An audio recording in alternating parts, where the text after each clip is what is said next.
This isn't supposed to happen. It just can't. If I tell anyone, everything will fall apart. I don't know who I can trust anymore.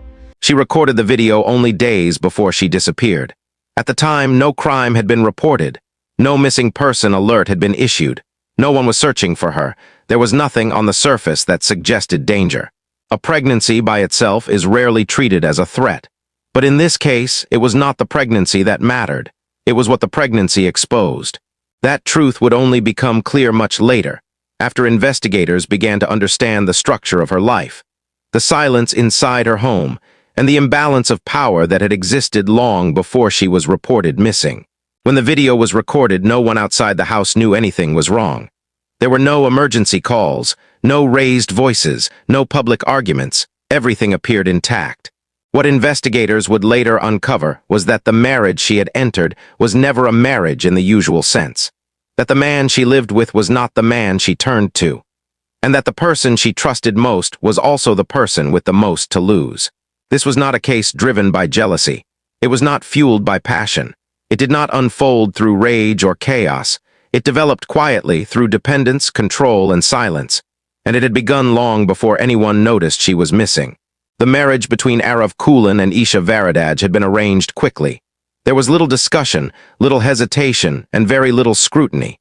Both families described it as practical and timely. Arav was already settled in the United States. He held a stable position in logistics compliance. From the outside, the match appeared sensible. Isha arrived from India shortly after the wedding. Her entry into the country was tied entirely to the marriage. She came on a dependent visa. She had no employment authorization, no independent income, and no established social network. There was no defined timeline for her independence. Her future was assumed rather than planned. Upon arrival, she moved directly into the Kulin family home in New Jersey. Arav lived there with his parents, Deendra and Malini. The house was large, well-maintained, and quiet. It reflected order and structure. To neighbors and visitors, it appeared to be a stable, multi-generational household grounded in tradition and routine. Inside the home, however, the marriage never fully formed. Arav and Isha shared a bedroom, but not intimacy. From the earliest weeks, Arav avoided physical closeness. He cited long work hours, stress, and fatigue. At night, he slept at the edge of the bed or moved to the couch. There were no confrontations about it, no arguments, no explanations demanded. Isha did not challenge the distance. She did not ask questions or express frustration. She seemed to understand quickly that this was not temporary. The separation was consistent and deliberate. Their communication remained polite, functional, and emotionally empty. There were no private conversations about the marriage, no discussions about expectations, no attempt to resolve the distance. The absence of conflict concealed the absence of a relationship. Isha adjusted her behavior. She followed household routines. She assisted Malini with chores. She stayed quiet during family conversations. She rarely left the house alone. Her phone calls to her family in India became less frequent. There were no complaints, no messages seeking advice, no recorded requests for help. Instead, she withdrew. Deendra noticed the situation early. As the head of the household, he observed the lack of closeness between his son and daughter-in-law. He did not confront Arav about it. He did not raise concerns with extended family. Instead, he redirected his attention toward Isha. He positioned himself as her guide. He explained household expectations. He corrected her English phrasing. He reviewed mail addressed to her. He handled paperwork related to her visa status. He accompanied her to medical appointments. All of this was framed as support. Over time, he became the primary person she interacted with during the day. Arav spent long hours at work. When he was home, he remained distant. Malini was aware of the emotional gap between the newlyweds but dismissed it as adjustment. In her view, silence was preferable to confrontation. The family continued presenting itself publicly as stable and unified. Weeks passed, then months. Arav's presence in the home diminished further. When he was there, he remained disengaged. He did not ask Isha how she spent her days. He did not inquire whether she was struggling. There is no record of any meaningful conversation between them about the marriage. The lack of conflict created the illusion of peace. During long afternoons, Isha spent time downstairs while Deendra worked remotely. These hours became routine. He spoke openly during them, often about responsibility, reputation, and the fragility of social standing in the United States. He emphasized how mistakes could have lasting consequences, especially for women without legal or financial independence. His tone was not aggressive, it was instructional. He spoke about outcomes rather than threats. He framed consequences as unavoidable facts rather than punishments. Over time, he became the only person in the house who engaged Isha consistently and directly. To outsiders, nothing appeared wrong. There were no arguments, no visible tension, no outward signs of dysfunction, but there was also no warmth, no privacy, no sense of partnership. Isha's role remained undefined. She was a wife in name, a dependent by status, and an outsider within the family structure. Before we continue, let us know in the comments where you're watching from, and don't forget to subscribe so you don't miss our upcoming investigations. It was during one of those quiet afternoons that Isha noticed the first physical change. She was alone in the upstairs bathroom. No one else was home at the time. She did not speak to anyone immediately. What she realized did not produce panic right away. It produced something else, silence. The pregnancy test was purchased discreetly. She traveled several miles away to a pharmacy. She paid in cash. She did not keep the receipt. The test was used early the next morning before anyone else woke up. She locked the bathroom door and waited standing up. When the result appeared, she stared at it. She reread the instructions. She looked again. There was no uncertainty. There had been no intimacy with Arav since the wedding night. Not once. The conclusion was immediate. What followed was not confusion. It was panic. She turned on the bathroom fan to mask the sound of her breathing. She remained there longer than usual. Her thoughts went directly to consequences. Telling Arav would not lead to understanding. It would lead to suspicion and rejection. Telling Malini would mean blame and exposure. There was no version of the truth that protected her. The pregnancy itself was not the problem. What it revealed was, Isha did not call anyone. She did not message her family. Instead, she opened the camera on her phone and recorded a short video.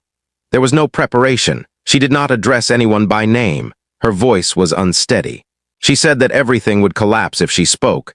She said she needed to fix it immediately. The recording lasted less than a minute. She did not send it. She did not delete it. The file remained stored on her phone without a title. The morning continued as usual.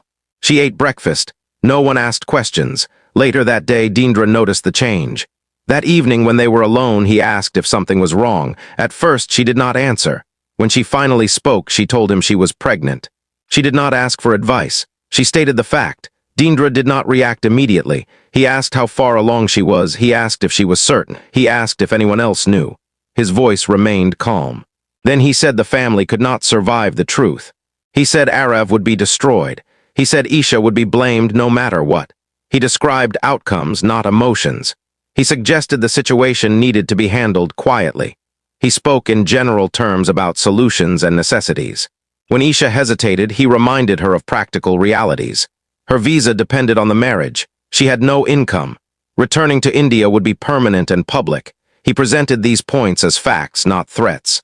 Over the next few days, his involvement increased. He asked where she was going, who she planned to speak to. He discouraged outside contact. Outsiders, he said, would misunderstand and escalate the situation. His tone shifted from reassurance to instruction. Isha's anxiety became visible. She avoided common areas. She slept with her phone under her pillow. She checked it repeatedly at night. There is no record of her contacting medical providers or legal services. She did not confide in Malini or Arav. The only person aware of the pregnancy was Deendra, and at that point, she no longer saw him as protection. She saw him as the gatekeeper. By this stage, the distinction between help and pressure had begun to dissolve. What had first appeared as guidance now felt like oversight. Isha's fear did not stem from a single threat or explicit warning. It developed gradually, through repetition, restriction, and the growing realization that every possible outcome passed through the same person. Deendra did not raise his voice. He did not issue commands. Instead, he repeated the same points in different forms. Silence was safer. Time mattered. Involvement from outsiders would only make things worse. Each statement was framed as protection rather than authority, but the effect was cumulative. Isha began to understand that her choices were narrowing. As the days passed, her behavior changed further. She reduced her movement within the house. She avoided being alone with Malini and made deliberate efforts not to cross paths with Arav. Meals were skipped more frequently. When spoken to, she answered briefly and left the room. Her presence became minimal. Deendra's presence, meanwhile, became structured. He did not follow her physically, but he tracked her routine. He commented on when she woke up, how long she stayed in the bathroom when she went to bed, and how often she left her room. None of this was presented as monitoring. It was delivered as concern. When Isha expressed discomfort, Deendra responded by withdrawing rather than arguing. He became quieter, more distant. The lack of confrontation made resistance difficult. There was no clear moment to push back against, no argument to reject. The pressure existed without visible force. Arav noticed the distance but interpreted it narrowly. From his perspective, the marriage had never been emotionally active. Withdrawal did not register as danger. He continued working late hours and did not attempt to engage Isha in conversation. When she left a room as he entered, he assumed she wanted privacy. He did not question it. Malini observed tension but chose not to intervene. She later stated that she believed newly married couples needed space and that interference could escalate conflict. Silence, in her view, was still preferable to disruption. Isha began using her phone cautiously. She searched late at night and avoided saving information. Browser history was cleared regularly. Messaging apps that synchronized across devices were avoided. Her searches moved between immigration status, medical options, and legal consequences. There was no consistent direction. No plan emerged. There is no evidence that she contacted a doctor, lawyer, or support organization. She did not reach out to friends nearby. The only person she continued to speak with about the situation was Deendra, who discouraged any external involvement. As days passed, his tone shifted again. Reassurance gave way to urgency. He emphasized that time was running out. He spoke about irreversible consequences. He warned that a single conversation could cause permanent damage. He suggested they needed to talk privately and decide on a course of action. He chose the timing. He chose the setting. Isha did not object. Investigators later noted that her agreement appeared passive rather than collaborative. She did not offer alternatives or suggestions. She followed. By the end of that week, she was no longer sleeping normally. Her phone activity increased during the early hours of the morning. Searches became more frantic and less focused. The pregnancy had stopped being a personal crisis. It had become a liability she was being told to manage carefully. She understood that waiting would not improve her position. It would only reduce her options. After the conversation about the pregnancy, the atmosphere inside the house changed in a way that was not outwardly visible but constant. No rules were announced. Nothing was stated openly. Yet the shift was unmistakable. Isha limited where she went inside the house. She shortened the time she spent in shared spaces. She avoided being alone with Malini. She avoided Arav entirely. Deendra repeated the same guidance regularly. Waiting was safer. Silence prevented damage. Outside involvement would make things worse. Each suggestion was framed as protection. When Isha showed hesitation, he responded by pulling back rather than escalating. The absence of conflict created compliance. Arav continued his routine. From his perspective, nothing required intervention. The marriage had always been distant. He did not see withdrawal as a signal of danger. Malini maintained the household as usual. She continued presenting the family publicly as stable. There were no discussions about change or concern. Late at night, Isha searched for information without direction. Immigration law, medical procedures, legal consequences. Her activity suggested fear rather than planning. There is no record of her contacting professionals. She did not seek help beyond the household. As pressure increased, Deendra emphasized finality. He spoke about deadlines. He said delay would only make matters worse. He insisted they needed to finalize a solution. A private meeting was scheduled. On the evening it was planned, Isha prepared to leave her room quickly. She sent a brief message to a friend overseas. The message said only that she was scared and unsure what to do. It contained no details and did not ask for immediate help. She then left her phone charging in the bedroom. There is no indication she intended to leave it behind. The device remained unlocked and stationary throughout the night. The meeting took place in the garage. According to Deendra's later account, the discussion was calm. There were no raised voices reported by neighbors. No sounds of distress were heard. The garage door remained closed. There were no surveillance cameras inside the space. What occurred during that time is known only through physical evidence and Deendra's statements. He returned to the house alone. He did not alert Malini or Arav. His behavior did not draw attention. Malini assumed Isha had stepped outside to cool down. Erev returned home later and noticed only that the house was quieter than usual. He did not ask where Isha was. No calls were made that night. No messages were sent. No authorities were contacted. By morning, Isha had not returned. Deendra told the family that she had likely panicked and left voluntarily. He suggested she may have gone to a nearby transit station. He did not describe any argument or confrontation. Based on this explanation, the family delayed contacting police. When law enforcement was eventually notified, the initial report classified the situation as a possible voluntary departure. Officers observed no immediate signs of struggle in the home. Isha's belongings were still present. There was no forced entry. Shared spaces appeared undisturbed. As part of the initial assessment, investigators began reviewing personal items left behind. Isha's phone was still charging in the bedroom. During the examination of recent files, an investigator accessed a short video recorded days earlier. It showed Isha holding a pregnancy test. She spoke quietly about collapse and urgency. She did not name anyone. She did not explain why the pregnancy felt dangerous. At the time, investigators treated it as a personal recording. Its significance was not immediately clear, but it contradicted the assumption that she had left calmly and voluntarily. The video recovered from Isha's phone altered the direction of the investigation, even though it did not yet provide answers.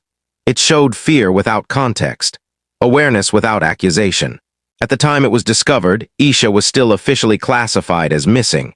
There had been no confirmation of pregnancy through medical records, no doctor visits, no laboratory results.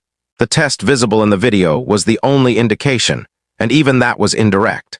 Investigators initially treated the recording as a personal message. It contained no names, no dates, and no explanation of why the pregnancy felt so dangerous. It did not suggest immediate harm. It did not accuse anyone of wrongdoing, but it conflicted with the idea that Isha had left the house calmly and on her own. The tone of the inquiry shifted. Detectives began formal interviews with family members. Arav was questioned first. When shown the video, he appeared surprised. He confirmed that he and Isha had not been intimate since the wedding. He did not provide explanations or timelines. He stated plainly that there had been no physical relationship. At that stage, investigators were not attempting to determine paternity. Arav's statement was recorded as contextual information, not proof of anything criminal.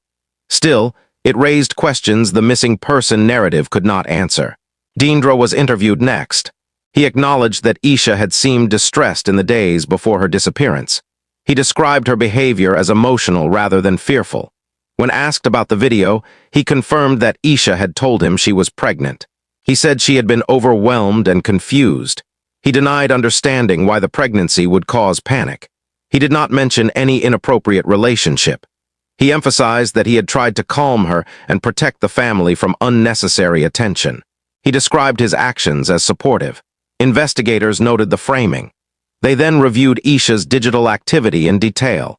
Her phone records showed a pattern of late-night searches in the days before she disappeared. The searches were scattered and unfocused. Medical terminology, immigration questions, general legal consequences. There was no clear plan or progression. There was also a clear stopping point. All activity ended abruptly on the night she disappeared. There were no outgoing messages, no calls, no app activity after that time. Security footage from neighboring properties was reviewed. No camera captured Isha leaving the area on foot. No footage showed her entering a vehicle. There was no evidence she had accessed public transportation nearby. This weakened the theory that she had left voluntarily. Attention returned to the house, specifically to the garage. It was the last location where Deendra acknowledged being alone with Isha. Investigators conducted a forensic sweep of the space. There were no obvious signs of violence, no broken objects, no visible blood. However, irregular cleaning patterns were noted on the concrete floor and work surfaces. The residue appeared diluted and uneven. It did not match routine cleaning practices. At this stage, the findings were considered suspicious but not conclusive. When investigators returned to Deendra with these observations, his explanation shifted. He suggested that Isha had been emotionally unstable and prone to panic. He said she may have harmed herself or left suddenly after their conversation. This framing differed from his earlier emphasis on confusion and concern. The inconsistency was documented. At this point, investigators still had no evidence of a relationship between Deendra and Isha. There were no explicit messages, no photographs, no witnesses. What they did have was a pattern. Deendra was the only person Isha had confided in about the pregnancy. He was the last person known to be with her. His account contained the most variation. Investigators began assessing motive without drawing conclusions. If the pregnancy became public, it would have severe consequences for the family. Deendra held the most visible position within the household and community. Any scandal would affect his reputation, business relationships, and standing. This did not establish guilt, but it established risk. Based on the video, the abrupt digital cutoff, the absence of external sightings, and the inconsistencies in Deendra's statements, investigators formally changed the case status. Isha was no longer treated as someone who had simply left. The investigation was upgraded from a missing person inquiry to a suspected foul play case. Search efforts expanded beyond the interior of the home. Law enforcement secured the property and began examining surrounding areas. The video on Isha's phone remained the central unresolved element. It did not explain what had happened, but it demonstrated that Isha believed speaking the truth would have irreversible consequences. Investigators now needed to understand why. 3 days after the case was reclassified, search efforts extended to the exterior of the property. Officers focused on areas that had not been disturbed during the initial check. Near the rear boundary of the lot, soil appeared recently turned.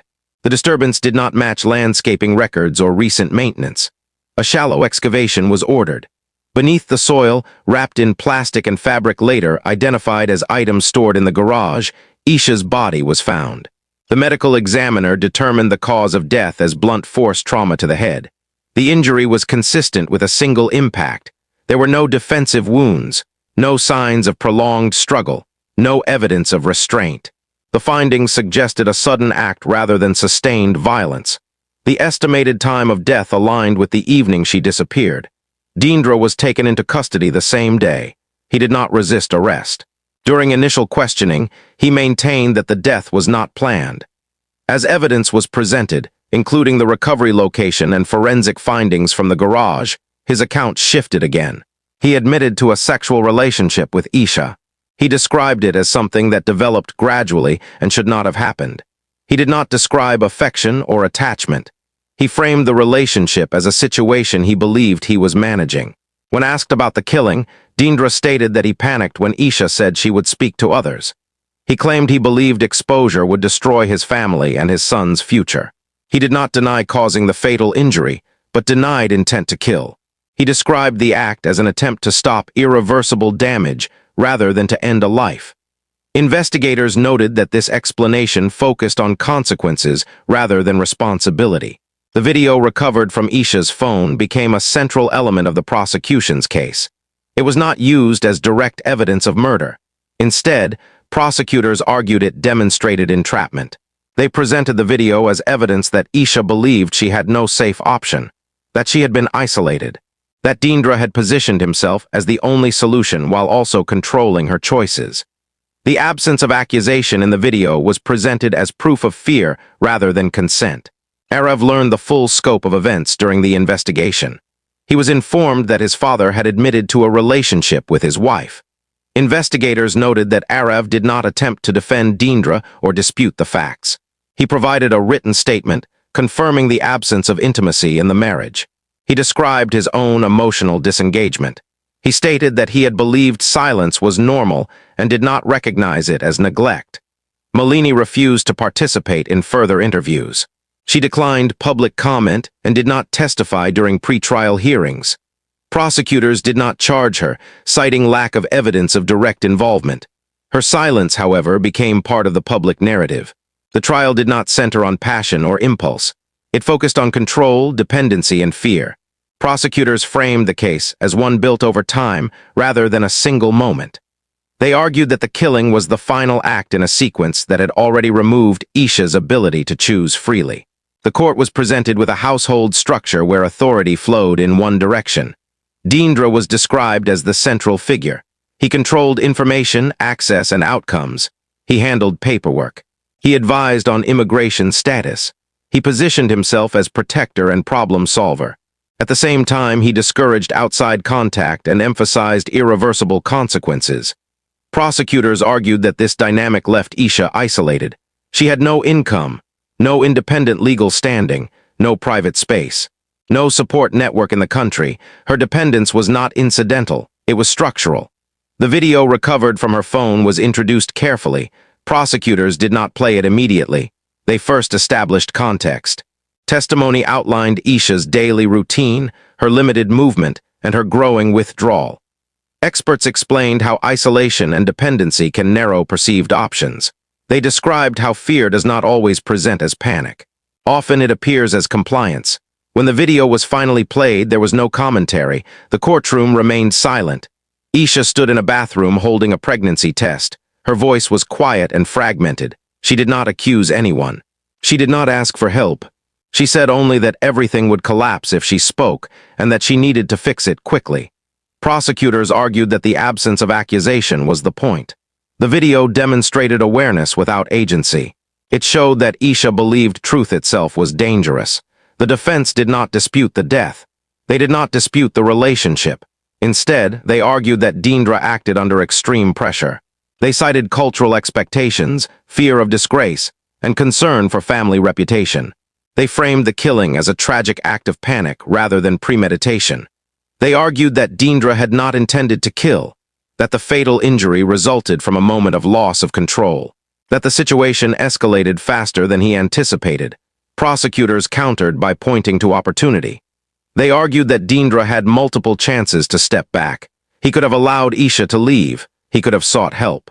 He could have removed himself from the situation entirely. Instead, he chose to maintain control. The garage became a focal point. Forensic testimony described the cleaning patterns, the recovery of materials used to wrap the body, the lack of evidence suggesting an accident. The medical examiner reiterated that the injury was consistent with a deliberate blow, not a fall. Arav testified briefly. His statement focused on absence rather than conflict. He confirmed that the marriage had existed only on paper. He acknowledged his disengagement.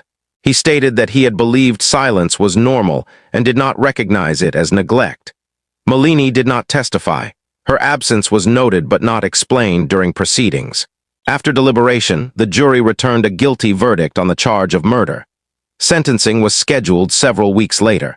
In preparation, Arav submitted a victim impact statement. It did not ask for leniency or severity. It described realization. He wrote that he understood too late that absence could be as damaging as cruelty. That silence could be a form of harm. The statement focused on loss, confusion, and permanence. Deendra Kulan was sentenced to life imprisonment without the possibility of early release. The court cited abuse of authority, deliberate concealment, and the killing of a dependent person as aggravating factors. The judge rejected arguments that the act was a momentary lapse caused by panic. In the sentencing statement, the court emphasized choice. It stated that Deendra had multiple opportunities to step away and chose control instead. No appeal was filed. In the weeks following sentencing, the family dissolved quietly. Malini left the house. She did not issue a public statement. She sold personal assets and relocated to live with distant relatives. Former acquaintances described the separation as abrupt and complete. She cut contact with most people connected to the case. Authorities confirmed she was not under investigation and faced no charges. Arav resigned from his position shortly after the verdict. He declined interview requests and avoided public discussion. Employment records indicated he left the state within 2 months. He did not contest the legal findings and did not pursue civil action. In correspondence with the court, he stated that he did not want his life defined by the events. The house was placed on the market the following year. It remained unsold for months. When it was eventually purchased, renovation permits showed extensive structural changes. The garage was demolished and replaced with an enclosed extension. No attempt was made to preserve the original space. The investigation closed officially after sentencing. Authorities confirmed that all evidence had been accounted for and that no further suspects were being considered. The case file was archived without appeal or pending motions. Isha's video was played publicly only once during closing arguments. The judge ordered it sealed immediately afterward. Distribution was restricted.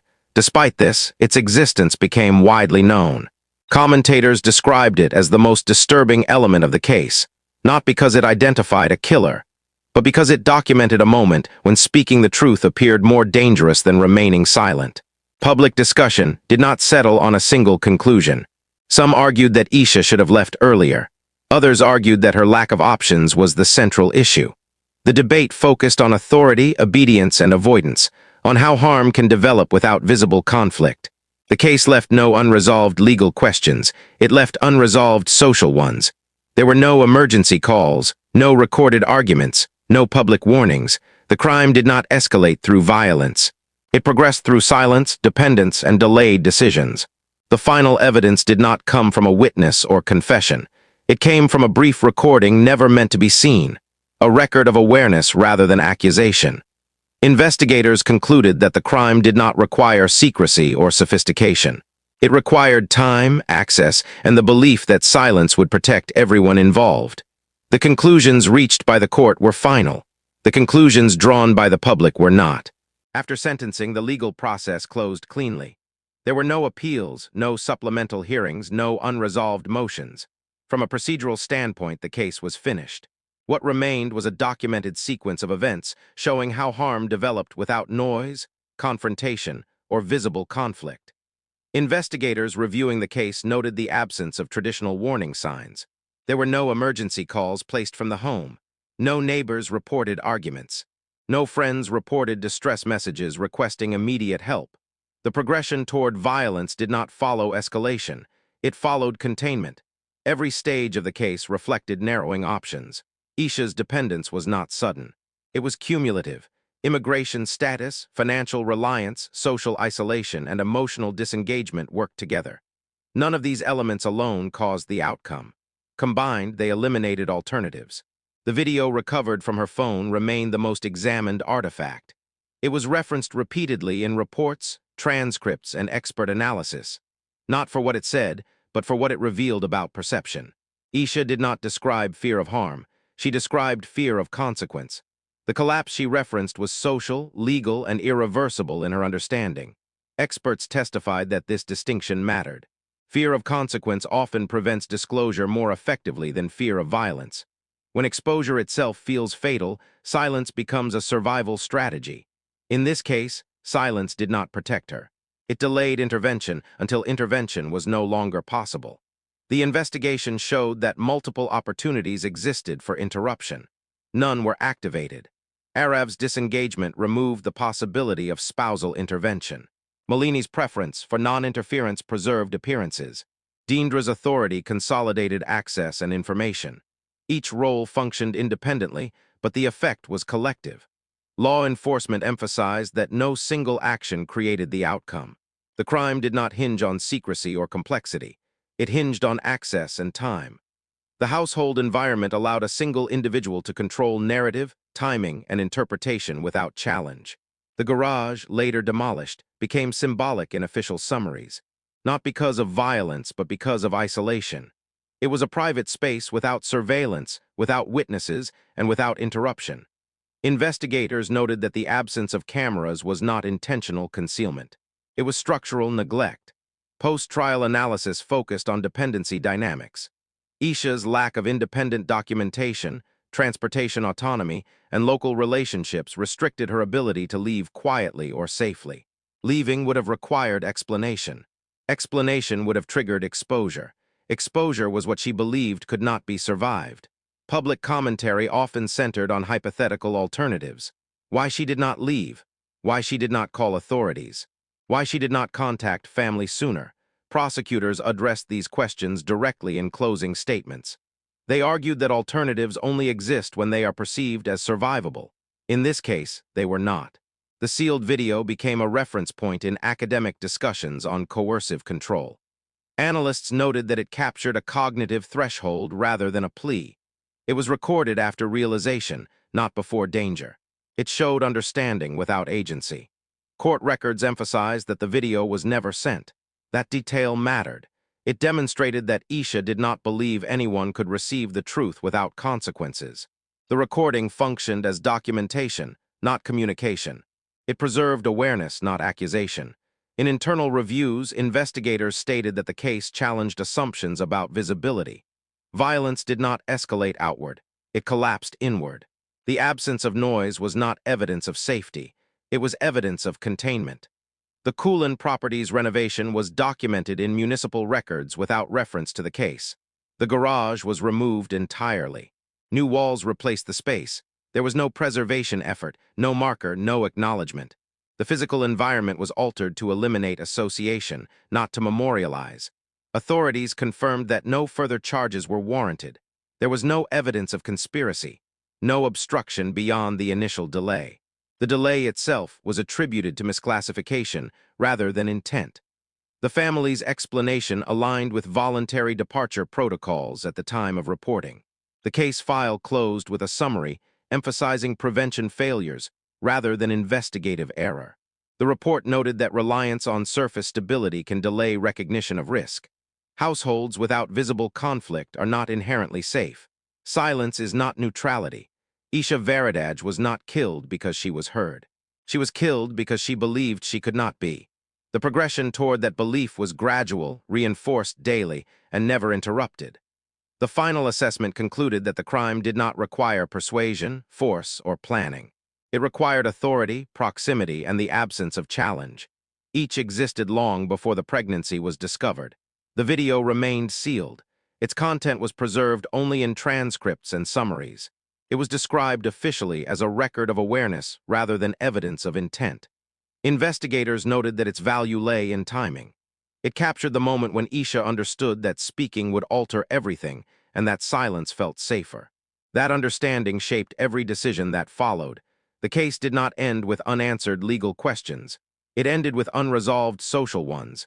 How authority functions in closed systems. How dependence limits perception. How harm can advance without confrontation. The court's conclusion was final. The public conversation was not.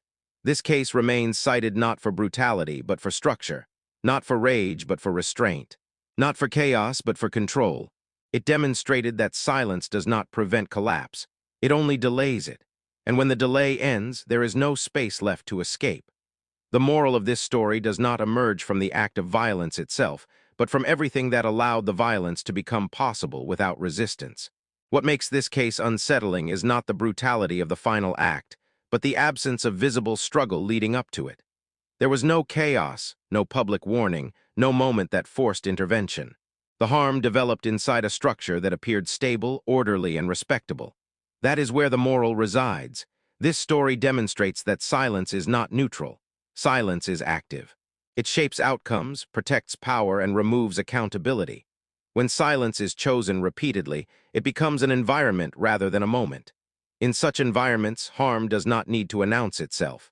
It grows quietly, reinforced by routine and justified by appearances. The central failure in this case was not a lack of intelligence, awareness, or education. It was the normalization of disengagement. Each individual involved withdrew responsibility at a different level. None acted with overt cruelty until the final act, yet each contributed to a system where cruelty could occur without interruption. This reveals a critical truth. Harm is often collective in its construction, even when it is individual in execution. Authority without oversight is not guidance. It is control. When one person becomes the sole interpreter of reality for another, especially within a closed environment, the balance of power collapses. Dependence intensifies vulnerability not because the dependent person lacks intelligence or will, but because their range of perceived options shrinks. Choice does not disappear suddenly, it erodes gradually. This story also challenges the assumption that danger is loud. Society often looks for warning signs in raised voices, bruises, or public breakdowns. But many forms of harm operate through restraint, politeness, and patience. The absence of conflict is not proof of safety. It can be evidence of suppression. When a person learns that disagreement carries consequences, silence becomes a strategy rather than a preference. Another moral exposed here is the danger of mistaking tradition for protection.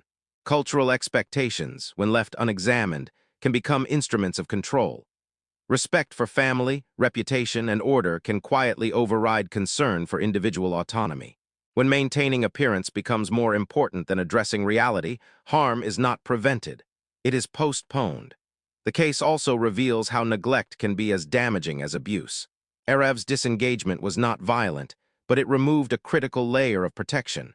Emotional absence created a vacuum that others filled.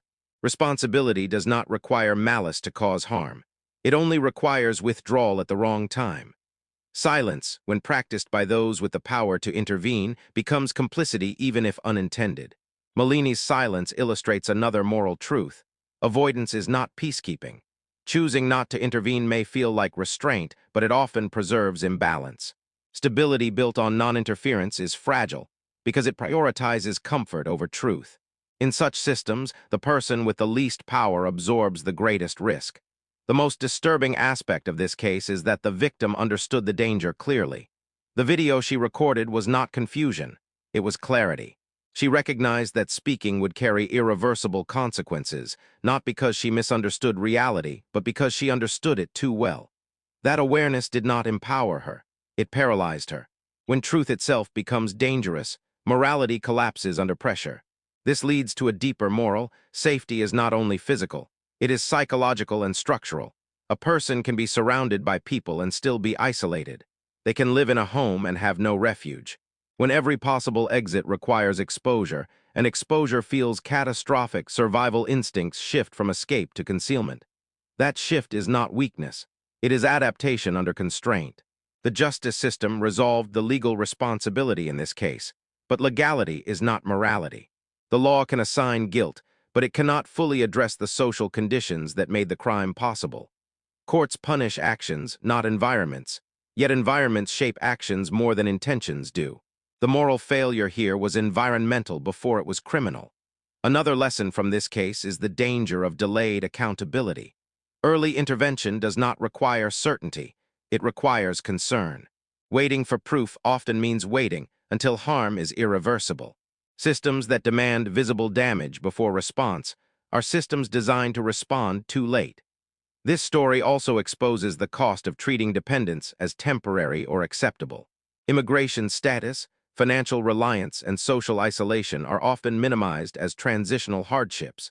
In reality, they can become tools of control when combined. Vulnerability is not inherently dangerous, but when paired with unchecked authority, it becomes exploitable. The sealed video stands as a symbol of moral collapse. It was not a confession, accusation, or request for rescue. It was documentation of awareness.